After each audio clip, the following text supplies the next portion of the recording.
Hey guys, Jason here. So have you ever noticed how slippery time really is? I mean, one moment you're actually a kid lying in the grass, summer stretching on, well, seems like forever, right? And then the next moment, you're middle-aged like me, wondering how 20 years vanished overnight.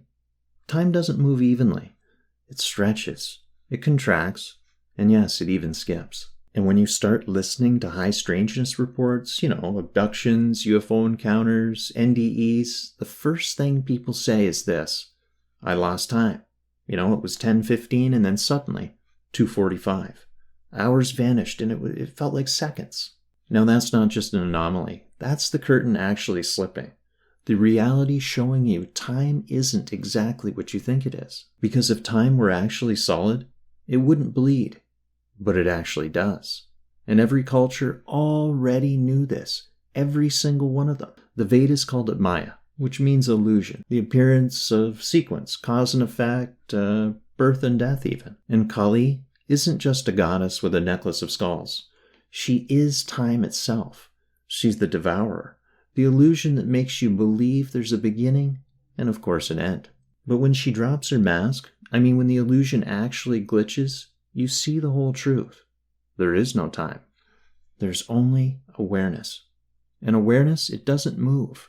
Not at all. So let's get even stranger, right? Because you already know this. You know it in your own life. Think of a dream itself. Whole days unfold. Hours pass. You wake up and it's been 7 minutes. Or think of meditation. You close your eyes, the mind goes quiet, and you open them again. And then 2 hours are gone.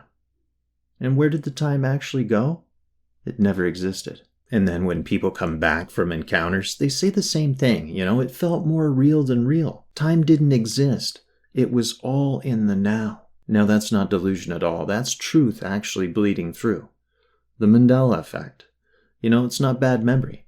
That's timelines rubbing against each other. Like reality flickering, like two films playing on the same reel. One person remembers Bernstein Bears, another remembers the Bernstein Bears. Both are right, both happen, because time isn't a straight line. It's a web. And sometimes those strands actually cross. But here's where we actually begin to panic a bit. We cling to clocks, right? We worship calendars, we measure our worth in years, our success in hours, and our life in complete deadlines. And then, when the system glitches, when time actually bleeds, we don't celebrate. We freak out. Wait, how did I lose 2 hours? Why do I remember something no one else does? What happened to the missing time? Blibbity, blibbity, blah. But from awareness, nothing happened. You never moved. The bus of reality just skipped a stop. That's all. So look at it this way. Imagine a video editor cutting a film, right? There's a snip here, splice there. The characters in the movie, they don't know anything's missing. But the audience sees the jump cut. We're the audience. We notice the splice. And we call it high strangeness. But the truth is this. It's always been this way. Time has never been continuous. It's just the illusion of sequence. And then sometimes the actual illusion breaks. And when it does, you glimpse eternity. So here's what actually makes missing time extremely powerful. It doesn't feel like forgetting. And it doesn't even feel like sleep. It feels like you were erased and then reinserted like a film cut from the actual reel we spoke about. So people say things like this, I was driving, then suddenly I was home. There's really no memory in between. Or then again, people say I was walking through the woods, and then I blinked, and it was dark. The whole afternoon was gone. And then that's not normal amnesia at all. That's reality actually skipping tracks. And the body, it knows. That's why abductees wake up with marks they didn't have before, or with mud on their feet, though they never left bed. Because the body was on another bus while the mind stayed right here. So now compare this with NDE experiences. Someone flatlines, there's no pulse, there's no brain activity, and in that actual time, they live whole lifetimes. They meet beings, they travel realms, they receive teachings.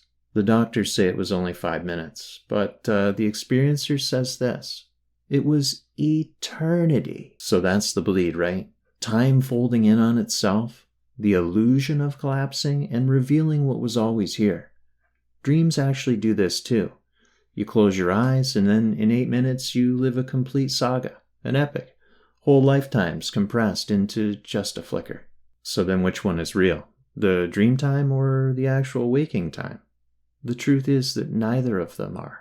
You're actually both projections. You're both costumes. You're both movies on the exact same screen. And that screen? Well, that's awareness. And that's the part of you that doesn't actually tick.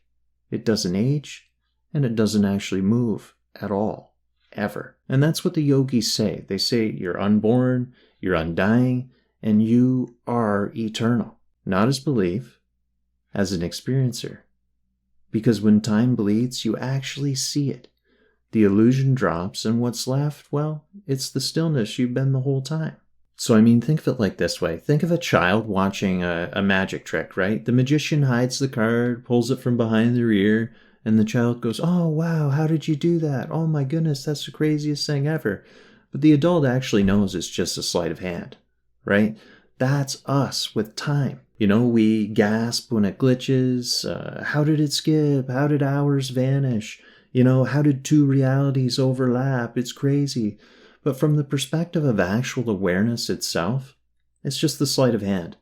It was never actually solid to begin with. And that's why high strangest moments like deja vu, the mandala effect, and even missing hours, they all carry that eerie vibration, that hush, that charge in the air. Because, the trick failed. The curtain slipped, and you saw through the magician's act finally. Not to express a fraud at all, but to wake up, to realize the show was never the truth at all. Never. And once you see that, once you actually see it, time isn't really scary anymore. It's just scenery, background, a complete illusion. You stop saying I don't have enough time, and you stop saying I'm running out of time because you realize you were never in time to begin with. So here's the actual cosmic punchline. Time is the biggest scam going. We treat it like a bank account. I only have so much, I better save it, I better not waste it. But then the bus begins to lurch. And then 3 hours, well, they're gone. Or, you close your eyes in meditation and suddenly a whole day feels lighter and lighter. So, which one is it? Are you running out of time? Or is time running through you? If you really think about it, you've never touched a minute. You've never actually held an hour. And you've never actually seen a day in your hands. You only know time because of memory and expectation. 2 tricks of the mind. One looking backward, one leaning forward, and neither in the now. And then you ask yourself about the now. Well, it doesn't tick, and it doesn't move, and it doesn't even bleed. It just is. And then that's why experiencers say it felt eternal, because outside the illusion, everything is eternal. The Greys know this. The light beings know this. Every contactee hears the same bloody message. You're not who you think you are. You're not the body, and you're not bound by time. We sit here and panic and demand proof, but the proof is in the glitch. The proof is in the bleed. The missing hours, the deja vu, the timelines that overlap. Now those aren't errors at all. They're actually invitations. And they're invitations for you to wake up, to notice that the magician's trick was never real at all. So imagine a stage play. Actors in costume, sets painted to look like castles, scenes timed exactly to the second. The audience gasps at the drama, but then a stagehand, he accidentally pulls the curtain too far, and you see the plywood behind the wall. And then, do you actually get angry at all? No. You laugh it off because you realize it was all a play. And that's time. The curtain, the prop, the costume, all of it.